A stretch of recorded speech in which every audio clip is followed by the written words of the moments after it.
Welcome back to another episode of Windows and Mirrors.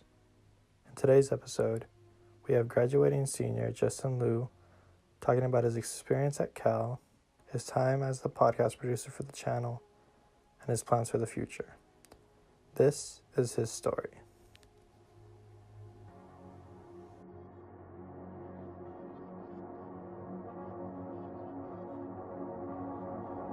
I thought I lived a pretty normal life. It seemed normal.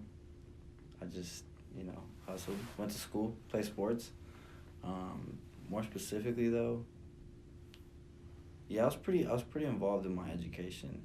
Like my high school, I was pretty integrated into the high school culture, but I was also going to a very small school, so that was easy for me to do because there wasn't as many people. It was harder to get lost because I went to a small school. So I kind of attribute why I'm here, like, to the attention that I got at this smaller institution. And this was where? In Los Angeles. Yeah, so right there in Koreatown,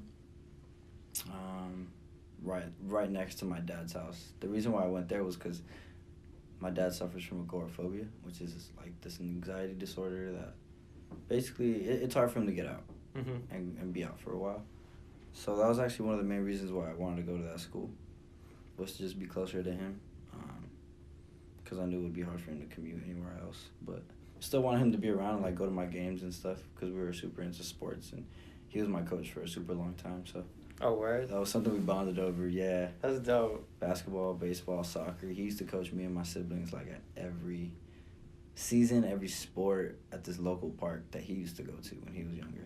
For how many years? So we've been doing this for 20 plus. 30 years, so he's pretty well known. He's like a father figure to a lot of folks in the neighborhood that, maybe didn't necessarily have one. So it was cool to see him in those roles too. Like it was cool to just have like a lot of homies that also looked up to him. Made me like really proud to call him my pops. How was his reaction when you got accepted to Cal?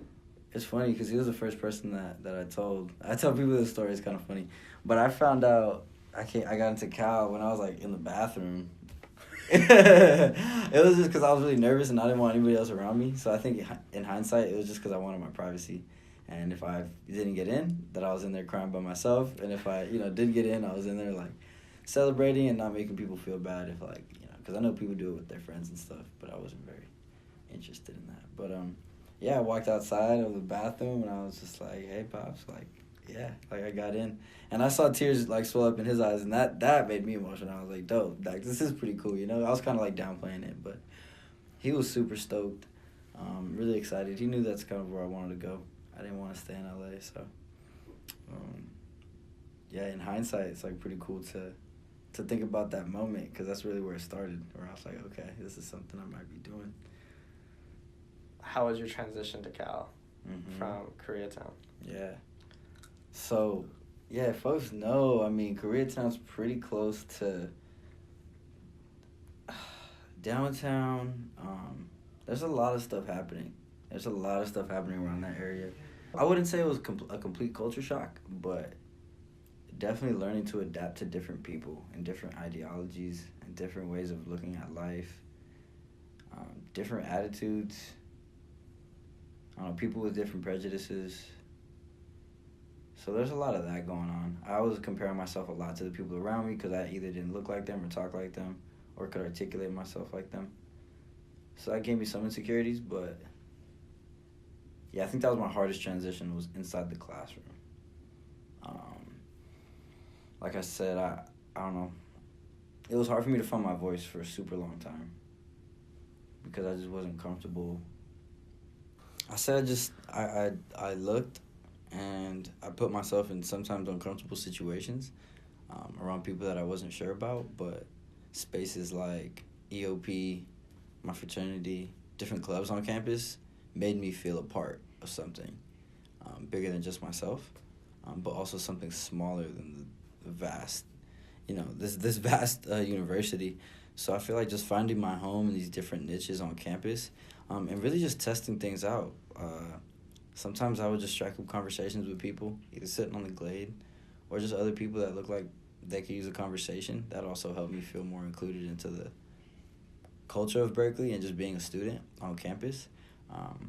and just being okay with my identities and being okay with who I am and my values and my interests and my hobbies. And even if they were different than other people's, they were still valid. Can you name like a specific encounter that like really like impacted you in terms of like, all right, like, I'm part of this, like, Yeah. like, you know. Yeah, I was part of this education reform club called Students for Education Reform, and one of basically the pioneer of the club, she was in one of my education classes during the summer, and she would hit me up like telling me about this club, like this and that, and I was like kind of interested, kind of like whatever about it. One of my other best friends like ended up joining, and I was like okay, like it might be a pretty cool idea. And she just kept hitting me up, kept hitting me up. She just, hey, how you doing, Justin? Like, just by the way, we're going to have this meeting. And I'd be like, yeah, I might be there, this and that. And eventually, like, I made it to one meeting. And when I made it, like, it's like people knew me already. They were like, yo, like, I guess she had been talking, like, look, I'm just really trying to get this guy. So people, like, welcomed me with open arms. They were just, like, super friendly, super welcoming. And I was like, damn, this is actually a place that I want to be. Like, I can feel the love in the air. And it's about the work, but it's also about the people in doing that work with you. And I think that was really special, that I had people who really, it was flattering to feel like folks wanted me a part of something bigger, and to achieve these goals with them. And that ended up being a really cool experience, and we became really great friends. We just hang out even outside of when we were meeting for work. So it was cool to find those groups of people on campus. I know you're going to Chile and you're going to Barbados. What do you plan to do up there? Yeah, so Chile, it's actually pretty cool. Me and my best friend from back home, actually, from also Koreatown. He lives like maybe a couple blocks away from me right now. He also comes to Cal. So we got into the program, so we're both going to be going. So it's going to be cool to have that experience with him firsthand.